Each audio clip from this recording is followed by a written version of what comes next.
سمن اپنے سینے پر ہاتھ رکھ کے ویسے ہی کھڑا تھا جب کمرے کے بند ہونے پر وہ دھیما سا مسکرایا تھا۔ بنین وہ دروازے کے پاس آ کر بولا تھا، ارادہ اسے منانے کا تھا۔ دفع ہو جو یہاں سے، وہ اندر سے بولی تھی۔ انداز ایسا تھا گویا سمن کے سامنے آتے اس کا سر پھوڑنے میں وقت نہ لگائے۔ وہ وہیں دروازے سے ٹیک لگائے کھڑا ہو گیا تھا، البتہ اب مسکرا رہا تھا۔ دوسری جانب کار ڈرائیو کرتا شان خاموش تھا۔ ذہن میں بنین کا جملہ گونج رہا تھا، تم نے پوچھا تھا اس سے محبت کرنے لگی ہو، اگر میں کہوں ہاں تو تب بھی ایک اچھے دوست اور بھائی کی طرح مجھے سپورٹ نہیں کرو گے؟ وہ تلخی سے مسکرایا تھا۔ شان عطرت بیگم نے اسے پکارا۔ وہ دونوں ہی اس کی خاموشی سے آنے پر حیران تھے۔ ان دونوں کے قوم میں بہت شناسائی تھی ماما، جو انہیں ایک دوسرے کے قریب لے آئی۔ اس نے بہت مان سے میرا ساتھ مانگا تھا، میں خود غرض بن کر ان دونوں کی اعلی امیدیں نہیں توڑ سکتا تھا۔ شان نے مسکرانے کی کوشش کی تھی۔ وہ امانت اعتصام کی، میں خوش ہوں ہم نے اس کی امانت میں کوئی کھوٹ نہیں کی۔ مدثر صاحب کی بابا شان کچھ نہیں بولا، البتہ وہ آنکھ سے نکلتے آنسو کو گردن موڑ کر اپنے بازو سے صاف کر گیا تھا۔ تم گئے نہیں ابھی تک؟ ہادی گھر پہنچا تو مراد کو صحن میں ٹہلتے پایا۔ انکل آ رہے ہیں شام تک، عروسہ کو لینے تو ان کے ساتھ ہی جاؤں گا۔ مراد اسے آگاہ کیا تو وہ سر ہلاتا کمرے کی جانب بڑھ گیا، جہاں عروسہ حوریہ کے سرہانے بیٹھی تھی۔ ہادی کو دیکھ کر اس نے ایک گھوڑی سے نوازا، وہ اسے اگنور کرتا حوریہ کے پاس جا کر بیٹھا۔ عروسہ کھڑی ہو گئی تھی۔ حوریہ بچے کبوتر کی طرح آنکھیں باندھ کر لینے سے تم سچائی سے بھاگ نہیں سکتی، اسے جانا ہی تھا۔ اگر وہ نہ جاتا تو اس کی زندگی کی مشکلات بڑھ جاتی۔ اس نے قتل کیا تھا اور اس کا اعتراف بھی، عدالت اسے سخت سزا سناتی۔ وہ آہستہ آہستہ بولا تھا، جبکہ 2 دن سے آنکھوں کو باندھ کے لیٹی حوریہ کی آنکھوں سے آنسو جاری ہوئے تھے۔ وہ زندہ تو ہوتا بھائی، وہ آنکھیں کھولتی اس کے سینے پر سر رکھ کر سسک اٹھی تھی۔ ہادی نے اس کے سر پر ہاتھ رکھا تھا، میں اسے جانے کا کہا بھائی، میری غلطی، اگر میں اسے جانے کا نہیں کہتی وہ کبھی نہیں جاتا۔ میں نے اس کی محبت کو بے مول کر دیا بھائی، وہ اپنے دل کا غبار نکالی تھی۔ ہادی نے اسے رونے دیا تھا، وہ چاہتا تھا حوریہ نارمل ہو جائے۔ اگلے دن عروسہ الوداع لیتی وہاں سے چلی گئی تھی۔ وہ جانا نہیں چاہتی، مگر ماں کی طبیعت کا سن کر وہ رک نہیں پائی تھی۔ 1 ماہ بعد، حوریہ دروازہ اچھے سے بند کر لینا، مجھے آنے میں دیر ہو جائے گی۔ قرآن پاک پڑھتی حوریہ احتیاط سے قرآن پاک بند کر کے دروازے تک آئی تھی۔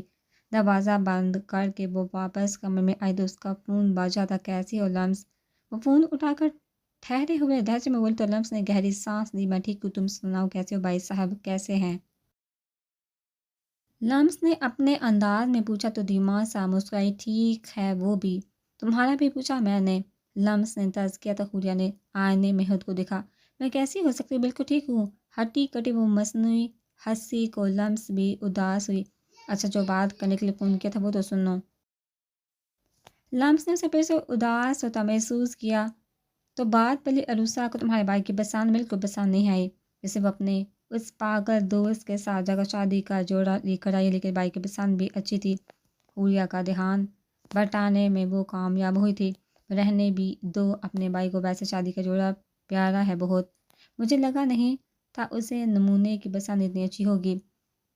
وہ مراد کا ذکر اتنے اچھے لفظوں میں کر رہی تھی کہ حوریہ ہنس پڑی تھی۔ اچھا میں 2 دن تک آ جاؤں گی، لمس نے اپنے کان میں تنکے کو جاتے دے کر چباتے ہوئے لفظ ادا کیے تھے، پھر فون بند کر کے دائیں جانب مڑی، جہاں ہاتھ میں مزید تنکے لیے چہرے پر معصومیت سجائے شارق کھڑا تھا۔ کان کے دروازے کھول کر یہاں سے سونا نکالنا چاہ رہے تھے، اس نے شارق کو گھورتے ہوئے پوچھا، تم معصومیت سے نفی میں سہلا، اتنی معصوم شکل بناتے ہوئے تمہیں خدا کا خوف نہیں آتا؟ مجھے ہٹلر بنایا ہوا ہے؟ وہ منہ بگاڑتی دوسری جانب مڑی تو دیوار پر اپنے ہی بنائے اینگری برڈ کے نیچے شارق کے نام کو کاٹ کر اپنا نام لکھا دیکھ کر وہ غصے سے پلٹی تھی، جب ہی شارق نے آگے بڑھ کر اس کے گرد اپنا حصار بنا لیا تھا۔ وہ نرمی سے اس کے بالوں میں ہاتھ پھیرنے لگا تو لمس نے ہاتھ پیچھے لے جاتے اس کی کمر کے گرد باندھے تھے۔ جتنی محبت جتانی ہے جتا لو، مگر مجھے کراچی جانا ہے، اور وہ بھی پورے ایک ہفتے پہلے، لمس نے سنجیدگی سے کہا تو شارق نے برا سا منہ بنایا۔ لمس یار کچھ تو خیال کرو میرا، میں کیسے رہوں گا اتنے دن تمہارے بغیر؟ وہ مزید اسے خود میں سموتے بولا تو لمس نے اس کی کمر میں چٹکی کاٹی تو میرا دم نکال کر یہاں سمادھی بناؤ گے میری؟ شارق نے گرفت ڈیلی کی تو وہ غصے سے بولی، محبت سے تاج محل بنواؤں گا تمہارے لیے۔ شارق نے اسے پیچھے کرتے اس کے ماتھے پر لب رکھتے ہوئے کہا تو لمس مسکرائے، اچھا کب بنواؤ گے؟ اس نے اشتیاق سے پوچھا تو شارق نے دروازے کی جانب قدم لی۔ جب شاہ جہاں نے بنوایا تھا تب وہ آنکھ بلند کرتا بول کر کمرے سے نکل گیا تھا۔ لمس کو بات سمجھ آئی تو وہ اس سے پیچھے کمرے سے نکلی، مگر وہ گھر کا دروازہ عبور کر گیا تھا۔ میں نے اسے بہت ڈیل دے دی ہے۔ وہ خود سے باتیں کرتی واپس اندر آئی تھی جب نظر اینگری برڈ پر بڑی ہنسنے لگی۔ پیپر ختم ہوتے وہ خود واپس آ گئی تھی۔ اس کا واپس آنا ہی شارق کو معافی کی نوید سنا گیا تھا۔ گزرے دنوں میں جہاں شارق نے لمس کو اپنی محبت کی گہرائیوں سے روشناس کروایا تھا، وہی لمس نے اسے ناکوچ چنے چبوانے میں کوئی کسر نہیں چھوڑی تھی۔ باسط کے ساتھ شارق کے تعلق کی مضبوطی نے اسے شارق کے دوسرے پہلو سے متعارف کروایا تھا۔ وہ بلا تردد سب کو کہتی تھی اس کا شوہر ڈبل پرسنالٹی رکھنے والا انسان ہے۔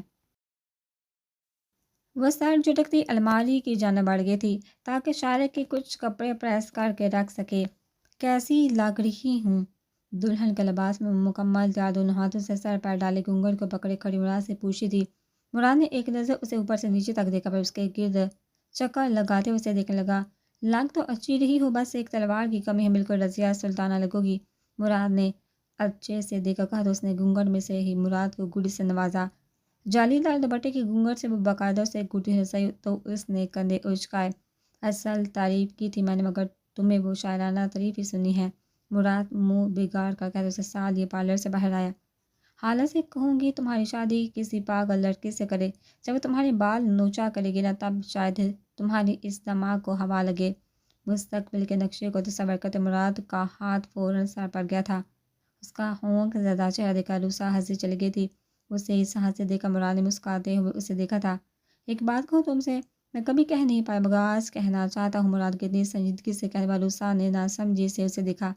میں بہت محبت کرتا ہوں تم سے، پہلے اس بات کا احساس نہیں تھا، مگر جب تم مجھ سے دور ہوئی تو ہر پل میں نے ہمارے رشتے کے بارے میں سوچا تھا۔ جیسے ہی نتیجہ میرے سامنے آیا میں چاہ کر بھی خود کو روک نہیں پایا۔ تمہارے پاس آنے سے مراد، عروسہ بے یقینی سے بولی تو مراد نے اسے روکا۔ ریلیکس عروسہ، میری پوری بات تو سن لو۔ اسے رونے کی تیاری پکڑتا دیکھا مراد نے مسکراتے ہوئے کہا، میری محبت ویسی نہیں جیسی حاجی تم سے کرتا ہے، بلکہ میں دوست بن کر ہمیشہ تمہارے ساتھ رہنا چاہتا ہوں، وہ دوست جو تمہاری ہر مشکل میں تمہارے ساتھ ہو۔ یاد ہے ہمارا وعدہ، ہم کبھی کسی مشکل میں ایک دوسرے کا ساتھ نہیں چھوڑیں گے۔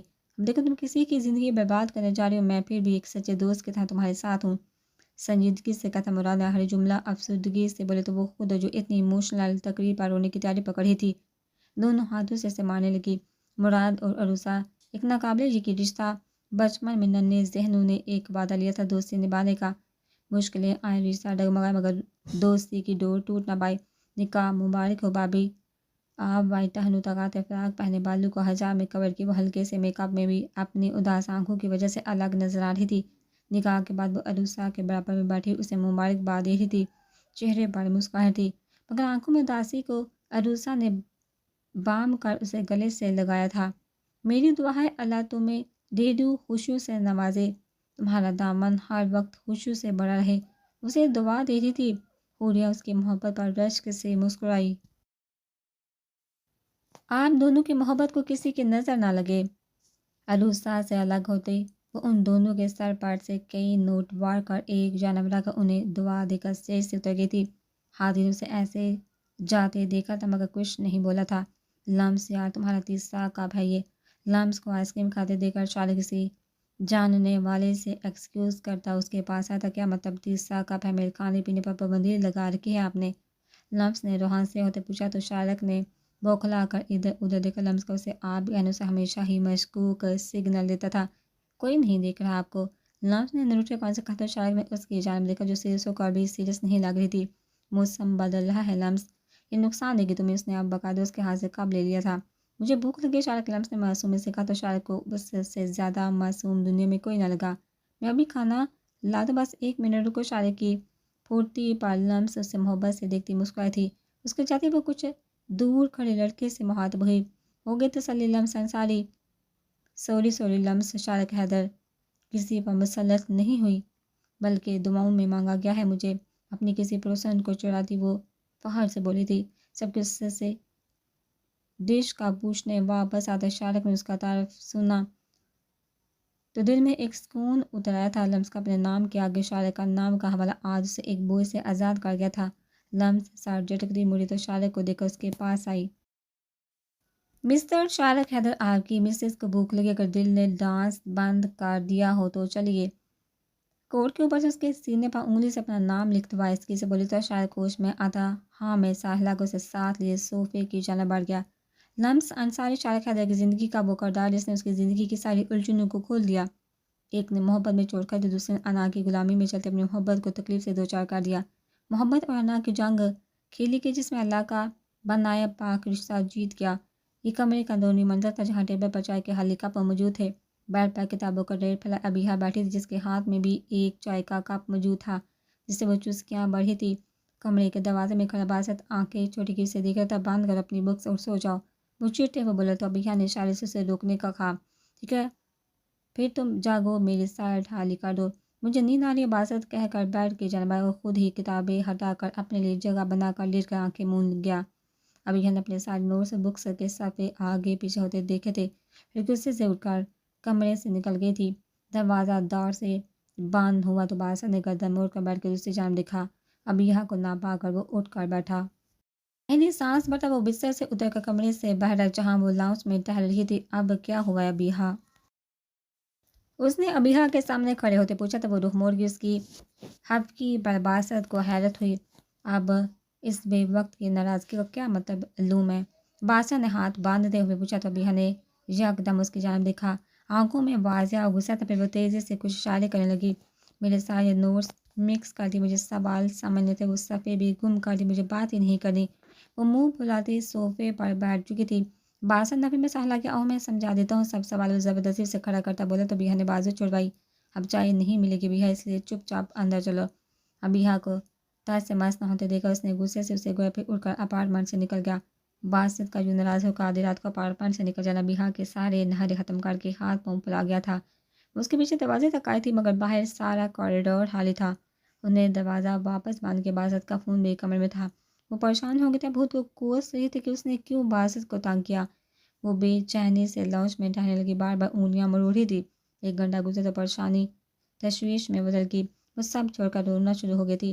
مزید 10 منٹ گزرے تو اس نے اپنا فون اٹھا کر لمس کو بتانے کے لیے اس کا نمبر نکالا، تبھی دروازہ کھلا تھا اور باسط اندر آیا۔ باسط کو دیکھتے وہ فون صوفے پر پھینکتی اس کی جانب لپکی تھی۔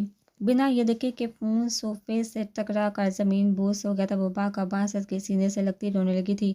اتنی تیزی سے وہ اس کے سینے سے لگی تھی، باسط کے ہاتھ میں پکڑا دودھ کا ڈبہ اس کے ہاتھ سے چھوٹ کر فرش پر گرا تھا اور دودھ بہتا چلا گیا۔ باسط نے افسوس سے اس کی جانب دیکھا۔ اب میں دوبارہ ہرگز نہیں جاؤں گا دودھ لینے، باسط نے تھکے لہجے میں کہا تو ابیحا پیچھے ہوئی نیچے گرے دودھ کو دیکھ کر اس نے مسکین شکل بنائی۔ باسط کو دیکھ کر جس کے چہرے پر افسوس تھا، ابیحا نے پڑھنے کے دوران جتنی بار چائے پی تھی دودھ ختم ہو گیا تھا، اس کی ضد تھی چائے مزید پینے کی، جبکہ باسط کا کوئی ارادہ نہیں تھا آدھی رات کو باہر سے دودھ لانے کا، مگر ابیحا کو مانتے نہ دیکھ کر وہ ڈھونڈ کر دودھ لایا تھا جو ابیحا نے اپنی جذباتیت میں ضائع کر دیا تھا۔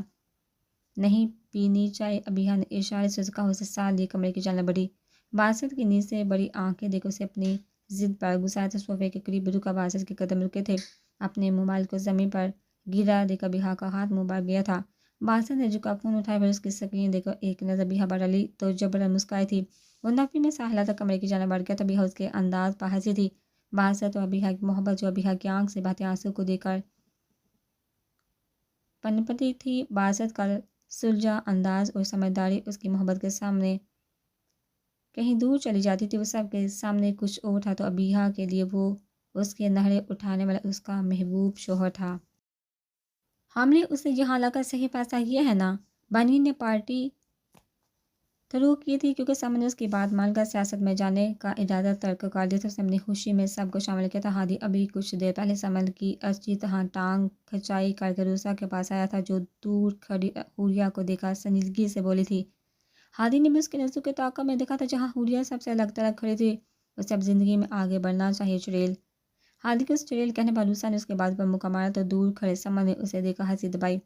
دوسروں پر ہنسنا بری بات ہے، بنی نے اس کے بازو پر چٹکی کاٹی تھی۔ سمن نے اپنا بازو مسلتے اسے گرا، بنی نے ادائی بے نیازی سے اپنے بال چھانے سے جھٹکے تھے۔ ماما پاپا آ گئے۔ وہ یکدم ہوش ہوتی مدثر اور عطرت کو دیکھ کر ان کے پاس چل گئی تھی۔ جب سمن ایک نظر اوپر کمرے کی کھڑکی پر ڈالی تھی، پھر سار نفی میں ہلاکا بنین کے پیچھے چال دیا۔ شان کہاں ہے؟ عطرت اور مدثر صاحب سے مل کر اس نے شان کی تلاش۔ عطرت روئی آ رہا ہے، کار پارک کر رہا تھا۔ عطرت بیگم نے محبت سے سال لگاتے ہوئے کہا۔ وہ مسکراتے مدثر صاحب۔ سمن مدثر صاحب سے بات کرنے لگا، جبکہ بنین وقت دیکھتی اندر کی جانب بڑھی تھی تاکہ کھانا لگوا سکے۔ السلام علیکم۔ شان کی گمبھیر اور سنجیدہ آواز پر سمن نے اس کی جانب دیکھا، پھر خوش دلی سے اس کے گلے لگا تھا۔ مجھے اچھا لگا تم آئے۔ مدثر صاحب عطرت بیگم ہادی کی جانب بڑھ گئے تھے۔ اس وقت وہ دونوں آمنے سامنے کھڑے تھے۔ سمن کے برعکس شان سنجیدہ تھا۔ میں صرف بنین کے لیے آیا ہوں۔ سمن کی مسکراہٹ سمٹی تو شان نے گارڈن میں آتی بنین کی جانب دیکھا۔ اسے خوش رکھنا سمجھ، اگر اس کی خوشی تمہارے ساتھ نہ ہوتی تو میں کبھی اسے جہاں نہ چھوڑتا۔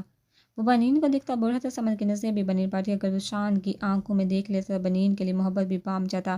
ہم دونوں کے لیے ہم دونوں ہی سہارا بنے ہیں شان، ہم دونوں سے سب چھپنے والا ہمارا سب سے قریبی تھا۔ ہمارا دکھ سانجھا ہے تو اس درد کی دوا بھی ہمیں ہی بننا تھا۔ سمن نے کہا تو شان اس کے کندھے پر ہاتھ رکھ کر سار ہلاتا آگے بڑھ گیا۔ وہ بنین سے مل رہا تھا، جبکہ سمن نے ایک بار پھر کھڑکی کی جانب دیکھا تھا۔ کمرے کی لائٹس آف تھی۔ وہ مایوس ہوتا آ گیا تھا۔ تم ہوش ہو، یہی بہت ہے میرے لیے۔ وہ بنین کے پاس آیا تو شان کے جملے اس کے کانوں سے ٹکرائے۔ وہ بنین کو اشارہ کرتا صوفے کی جانب بڑھ گیا تھا۔ وہ بنین کے پاس آیا تو شان کے جملے اس کے کانوں سے ٹکرائے۔ وہ بنین کو اشارہ کرتا صوفے کی جانب بڑھ گیا۔ بنین بھی شان سے ایکسکیوز کرتے سمن کے پیچھے جب اس کی نظر گارڈن کے تاریک کونے کی جانب بڑھتے شخص پر گئی۔ وہ رک گئی تھی، ساتھ ہی سمن کو بھی اشارے سے اس جانب دیکھنے کا کہنے لگی تھی۔ پھر مسکراتی اس جانب بڑھی۔ شان بنین کی زندگی میں ایک بائی کا درجہ رکھتا تھا۔ وہ چاہ کر بھی اپنی محبت اس پر ظاہر نہیں کر پایا تھا۔